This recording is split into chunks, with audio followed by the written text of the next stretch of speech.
Здравствуйте, товарищи, and welcome to our Let's Play of Cossacks 2 Battle for Europe. And I know this is kind of a Let's Play that came out of nowhere, kind of came out of left field, but this is a game I've been wanting to do a Let's Play of for quite some time. One, because it is one of my favorite strategy games of all time. You know, it's definitely not my top 10, but if I were to make, say, a top 25 list, Cossacks 2 would definitely get on there. Also, this is the expansion, Battle for Europe, you know, if that wasn't clear by the title. In any case, this is also the game where one of my favorite sayings has originated from, which is, "It's a slaughterhouse!" And because of that, I wanted to do a Let's Play of this game for quite some time. So, if you don't know anything about the game, you're going to certainly learn. It's pretty sweet. So, I think before we get started, we're going to have to create a profile, because before you start this game, you have to create a new profile, and I've obviously got several of them for different countries, and once you create a profile, you can only play as one country. But anyway, we're going to create a profile and call them Stalinator. And there are, of course, several different countries you can choose to play from. This game takes place in the Napoleonic Era, obviously, because you can see that Napoleon Bonaparte is one of those commanders. So there's France, Russia, Britain, Prussia, Austria, Egypt, Poland, Spain, and the Rhine Confederation. And there's different generals you can choose for each one, although I am fairly certain that the generals themselves don't actually change anything besides give you a different portrait. But because we're, you know, who we are, we're going to play the campaign as Russia. And each of these countries have pretty significant differences, different troops that have different skills. And we're going to play as Mikhail Kutuzov. But because he's one of my favorite commanders at the time. And the deal with the Russians is that they start off at a very low technological point, but they have the ability to field more units, but they're crappier units, which is something that I think is a cool dynamic, because I've always liked swarms of things. In any case, the main battle mode for this game is called Battle for Europe. So we're going to take a look at the Battle for Europe map, and it's kind of Total War-esque in the sense that there are various provinces here in Europe, and once you engage in a province, it zooms down into a real-time tactical battle. So of course we can see, we've got all of Europe here, and down here we have Egypt in North Africa.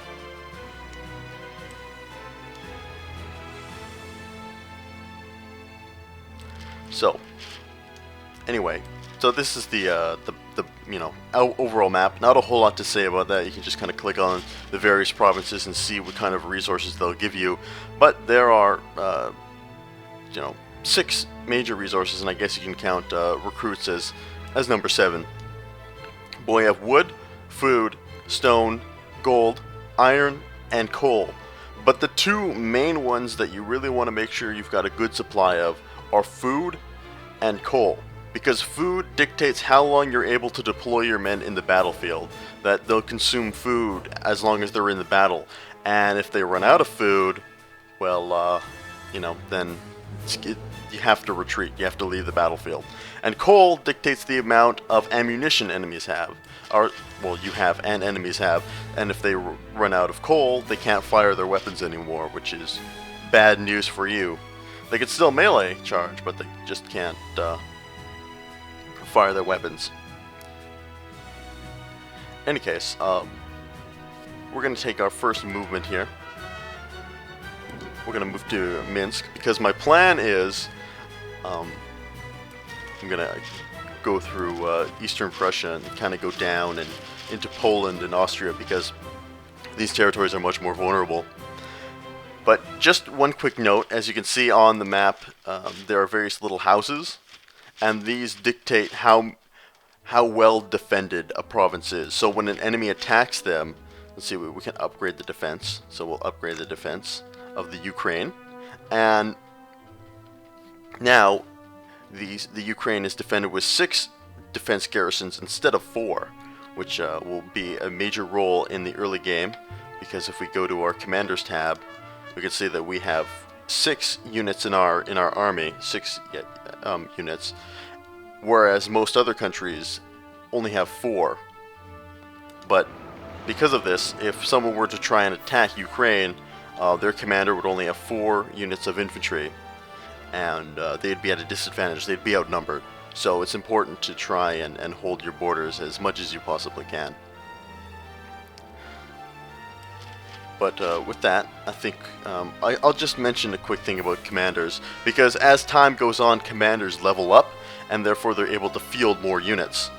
So, you know, a lot of kind of the early game is fighting these minor battles in order to grind for experience to the point where you could recruit more, like, you know, complicated and better trained and more powerful units, better units of infantry. You can eventually recruit cavalry and artillery and whatnot. And then of course there's diplomacy, which doesn't play a big part. Diplomacy does not play a big part in this game. It's mostly warfare. So anyway, we're going to end the turn. And we'll see what everybody does. We'll see, the Duke of Wellington will launch his attack on France and was repulsed. Napoleon is going to invade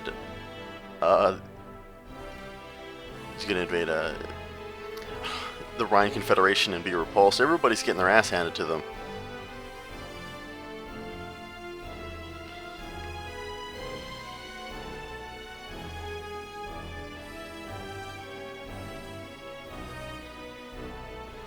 Apparently Poland didn't do anything. We're going to move forward and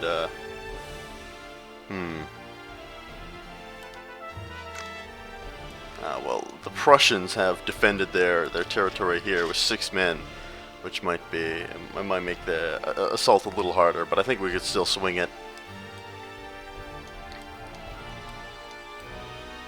So we're going to enter in again.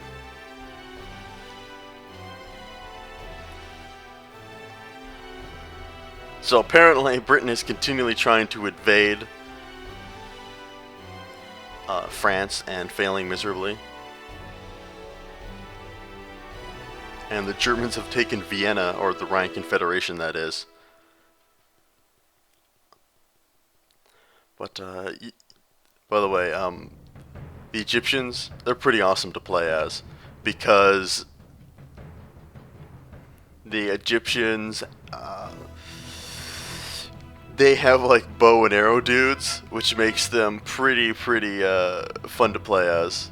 But they're really tough because, you know, you've got bow and arrows, and then you've got guys with swords, versus the, you know, blocks of musketeers, which is not always the best, but can be interesting. Anyway, we're gonna attack, you know, we're gonna attack Eastern Prussia.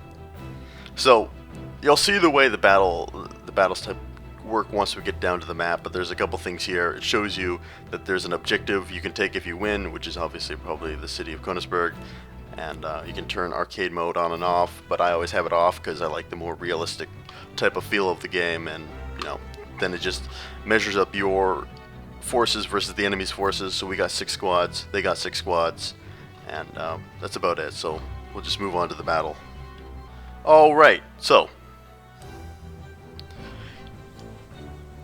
we've got sort of these real-time tactical battles, and you can see on the map that there are various different places here, and these are villages, and these villages give you different resources. So there are certain villages which you want to capture as fast as possible because they are very useful to have, and those are, as I said before, food villages and coal villages, because during these tactical battles they are the 2 most important resources.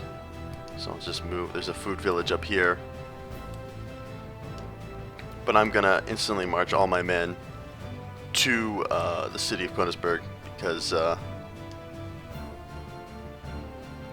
we need to take that in order to win the mission. Or we need to kill all the enemy troops, which is also possible. So each town is defended by a group of 30 militia, and they're pretty easy to defeat. They're not you know, particularly fearsome. So as you can see, we're just going to send in our home guards, which are units of pikemen, and they're just going to stab all these militias to death. So we've got 4 units of home guards, which, as I said, are pikemen, and then 2 units of musketeers. So, like I said, Russia starts at somewhat of a disadvantage because a lot of their early troops are weak melee infantry, but as I said, you get more of them. Our squad is approaching the enemy village. So something that's very important in this game is that movement is almost entirely dictated by roads. That if you want to move your troops quickly and effectively, you 100% have to move them along roads. Because if you don't, you can see this red bar here is their stamina, and they will lose stamina. And once their stamina depletes, their morale will start to deplete, which is not good, because that means basically if their morale is depleted, they can take less. Take less enemy fire. They can fight less in melees, and you just don't want that. That's just not a good position to be in. So that means you want to move your men along these roads, but that also gives you very keen ideas of where battles are going to take place and where men are going to be moving to, and it definitely focuses the action along various roads, and you can plug, if you're on the defensive, you can plug certain choke points to make it easier to funnel your enemy into kill zones and so on and so forth. So, oh, we've got some enemies here. We've got some Prussian Black Corps. So I'm gonna move these. I'm gonna set these guys in line formation. And move them forward. That's a slaughterhouse. Yes. See, I just love that. I just love that. I always thought it was something that was really weird to say. Like, why would you say something like that? It just doesn't make any sense to me. So anyway, by the way, there are 3 different formations which you can set your guys into. Line. I'm going to send these guys to attack the village. There's line, column, and box.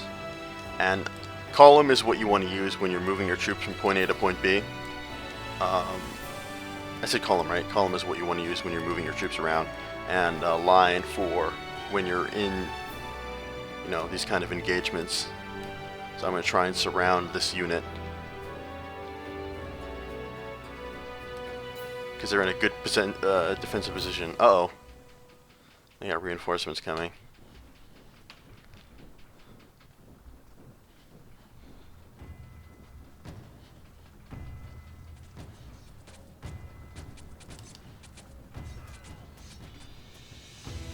Okay, well. We are under attack.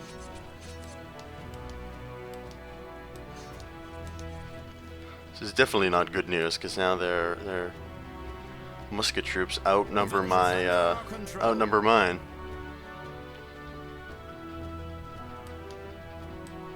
got to get.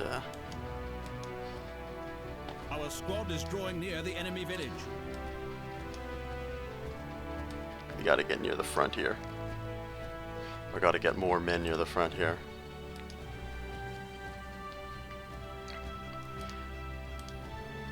So a lot of this game is a very kind of nice dance of formations here. I'm gonna send these musketeers up to hold the village here.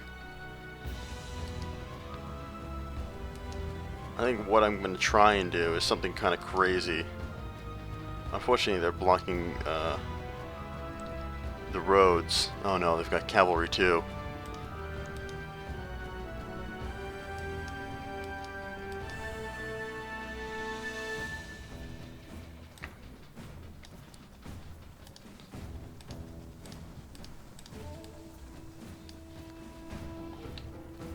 So we're just kind of at a standstill right now. Gonna try and find a weakness in their lines. Oh, these guys are moving forward.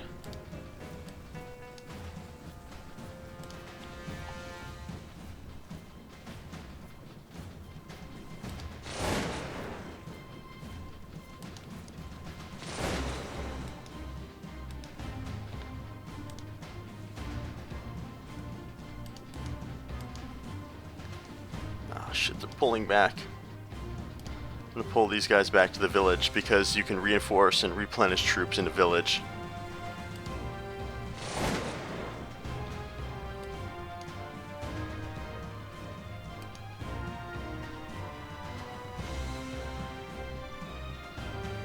I sent some of my home guards charging forward to try and deal with this block of new infantry. And hopefully they can defeat them in melee combat. Take out a shit ton of them. Well, we managed to weaken them a little bit.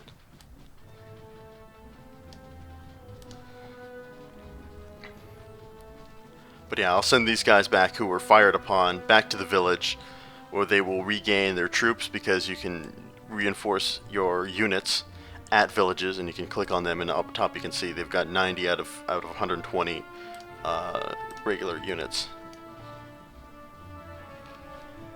But the Austrian army is deployed, and we've got to play this right if we want to be able to overcome them.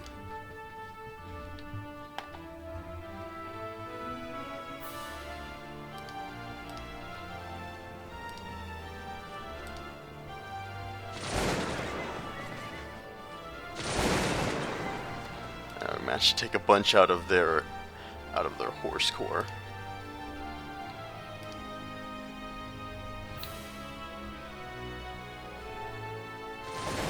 They're going to try and fire back here. I'm hoping that my men are able to reload quickly enough.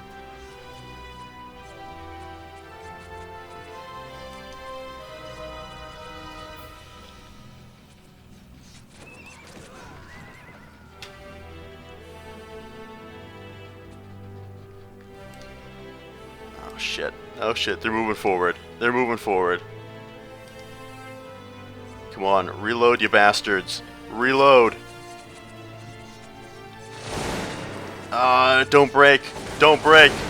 Don't break. Fire back.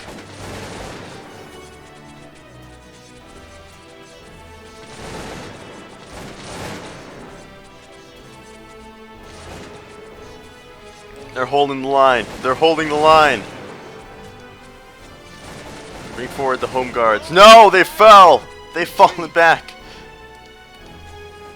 But we were able to force back some of their units, so it's okay. So it wasn't a complete and total loss. We might be able to break this next line here. Advancing against the enemy village.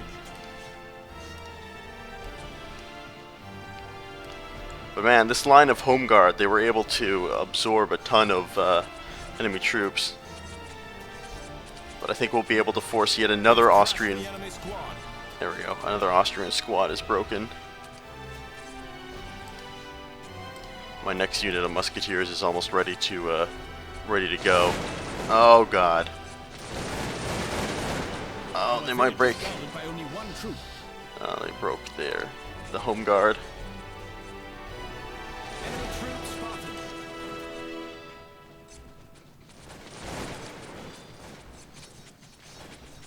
They might break another one. Oh no, they're coming back.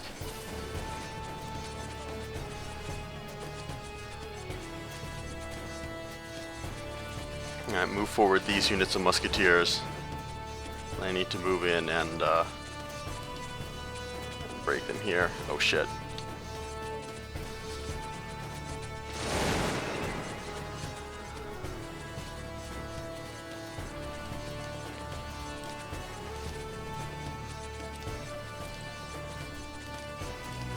Oh yeah, we've got a melee quagmire going on here. The enemy scatters in terror.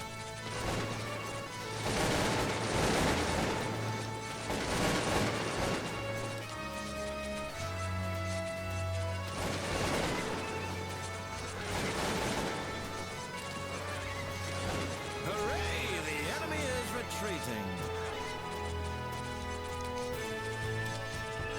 Alright, I think we're still going to win. I think we're still going to win. It was kind of like a confusing battle. But really the home guards, they're the ones who stood their ground. The enemy scatters in terror. And I think all that's left is just... they've just got one unit. One unit of musketeers, and that's all they got. I have my own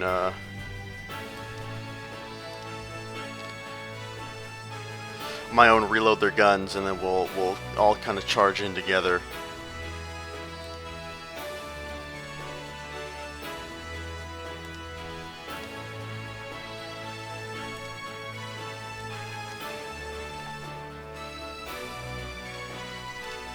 Alright, send the home guards up on this mountain to see if they can, you know, flank them.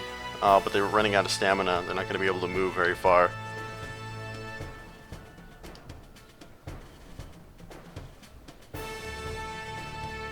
Alright.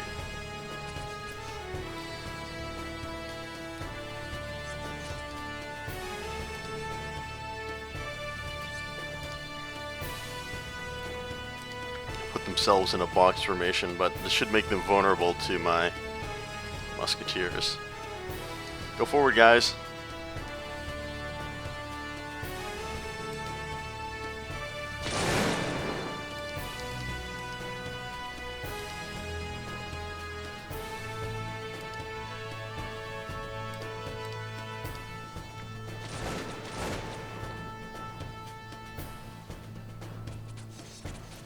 Oh no, we're not gonna be able to beat them in melee combat. Fall back. Fall back.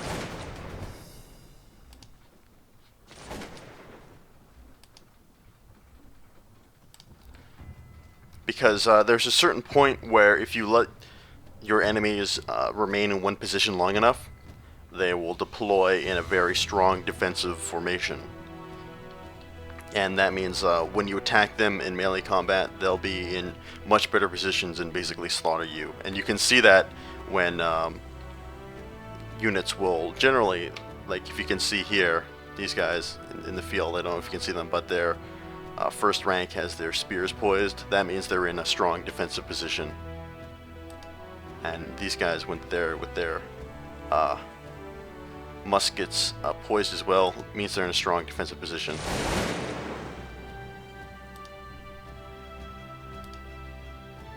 But I'm not gonna try and break them in their defensive position right now, because I can just continually sit back and shoot them, and there's nothing they can do. And they'll just take one more volley and then they're all dead.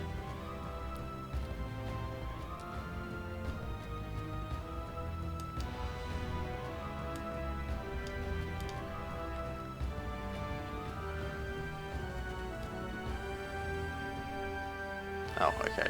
I thought they were ready, but I'm looking at their stamina bar. You can see the green bar beside the musket is how close they are to being reloaded. It takes them a little while. I feel like it takes them longer than it should.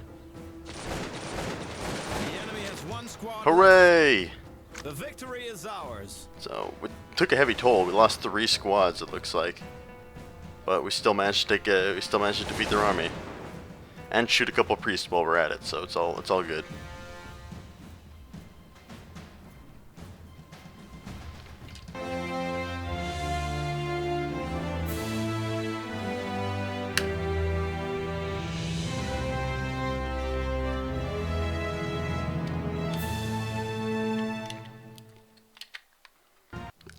Alright, so hooray, we won, and you can see here this is the amount of resources we lost and gained in the battle, and the units which we also lost.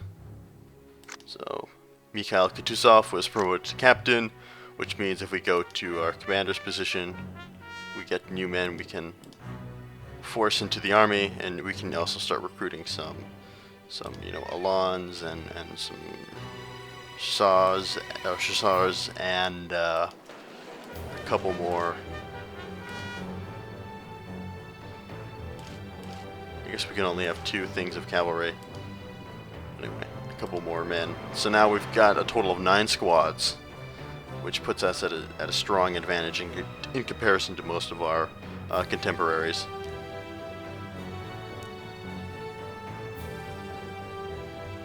So we'll end the turn there and see where we go.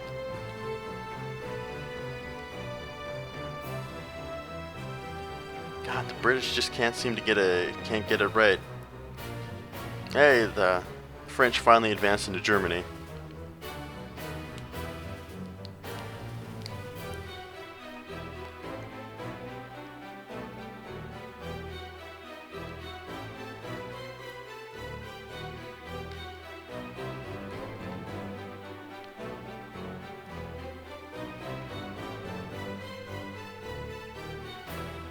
I'm really curious to see what the Poles will do. Oh, they left me a sweet province, sweet and precious province for me to take. Oh, the Spaniards have advanced into France.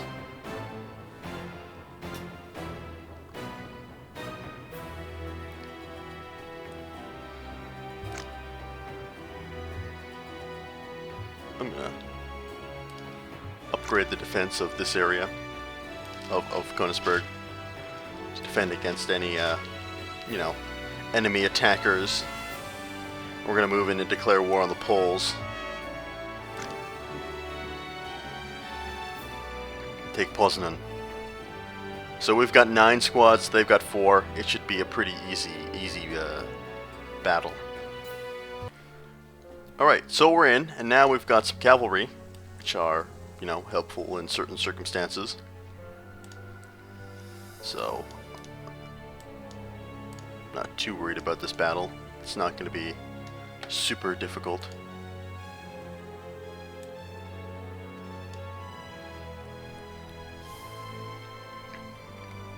We just have to figure out where the enemy are, or where the enemy is.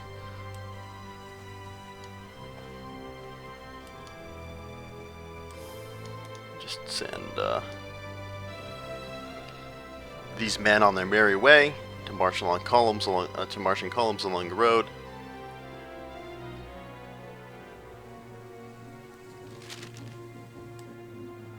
And we'll find something worthwhile eventually.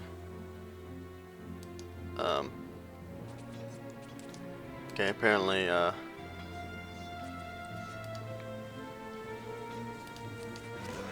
getting distracted along the road here by Our squad is approaching the enemy village. a couple of units of rogue fusiliers. Man, they're taking a lot of damage. The enemy delivered a blow. Oh, there they are, the enemies. Or at least some of them. Alright, we'll send in men.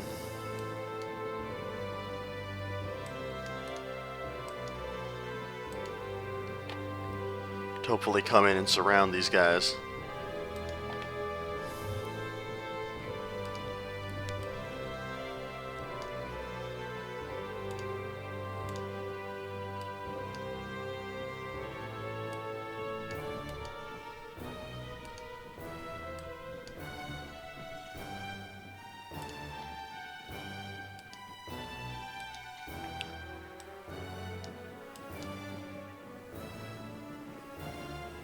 Oh, the column is jammed up. It's the 19th century version of what a traffic jam is. Approaching the enemy village. Now the village belongs to us.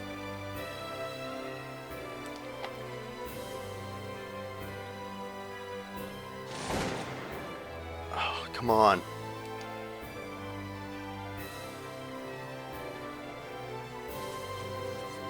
They're running like rats. Beautiful. Okay.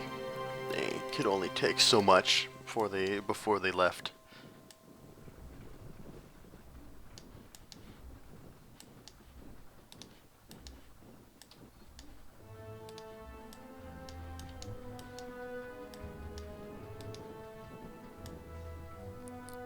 So now we've got to find out where the rest of them are. We managed to kill one unit without too much trouble. We are under enemy gunfire.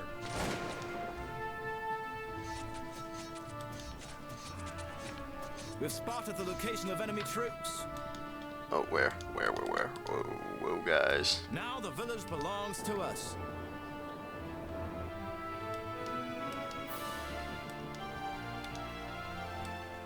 Oh, these units are marching down, so they'll be able to assist if We've need be. obtained information about the enemy's location.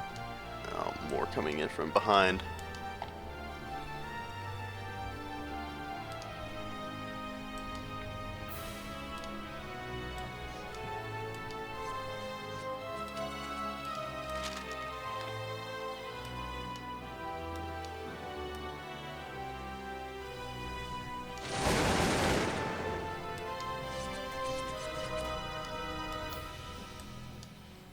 Start close fight.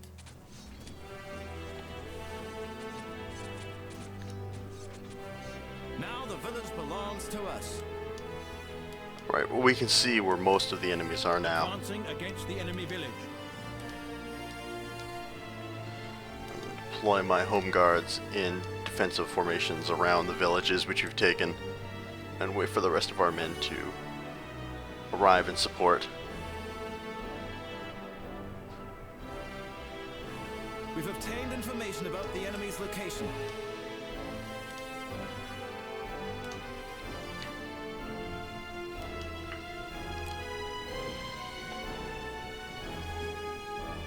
What are they going to do? Are they going to try and force the river? Or are they going to try and force a crossing?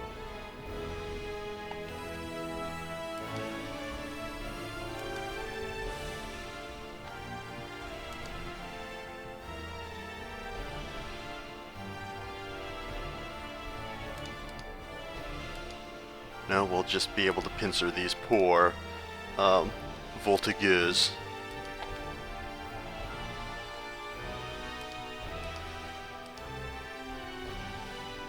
They're kind of trapped.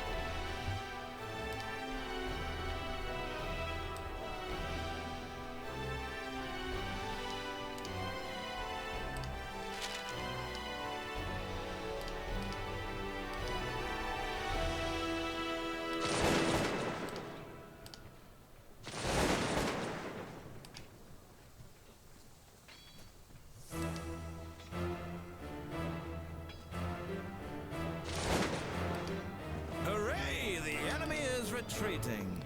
Oh, good.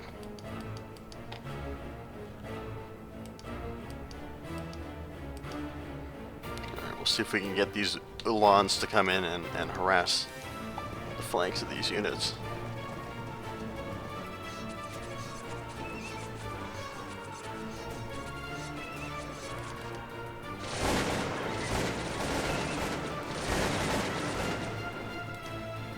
Well, they took some terrible, terrible damage.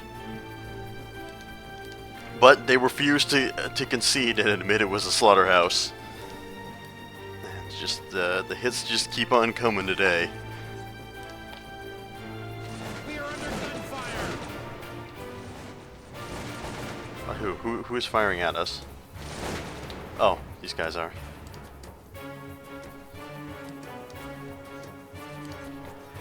Well, there's only 2 regiments of units left. And they're charging directly into my awaited weighted pikes with musketeers coming in to flank them, so these guys are kind of like the definition of screwed. The enemy is not far away.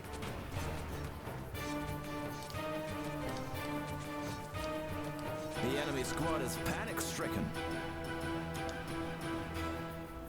We are under enemy gunfire. Oh. Well, maybe we should actually move in and take this city.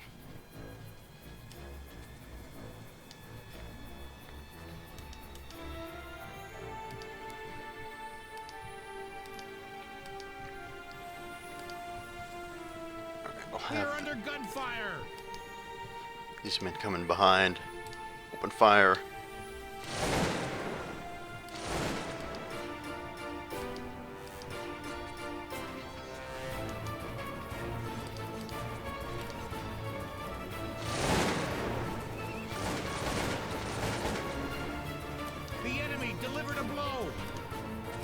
Where? I don't see where they delivered a blow. Oh, up here. The enemy is scattered. Hooray! Our deeds will live on forever. Really? I don't think so. It's kind of like a minor skirmish. It's not exactly going to change the way, you know, humanity lives its life forever.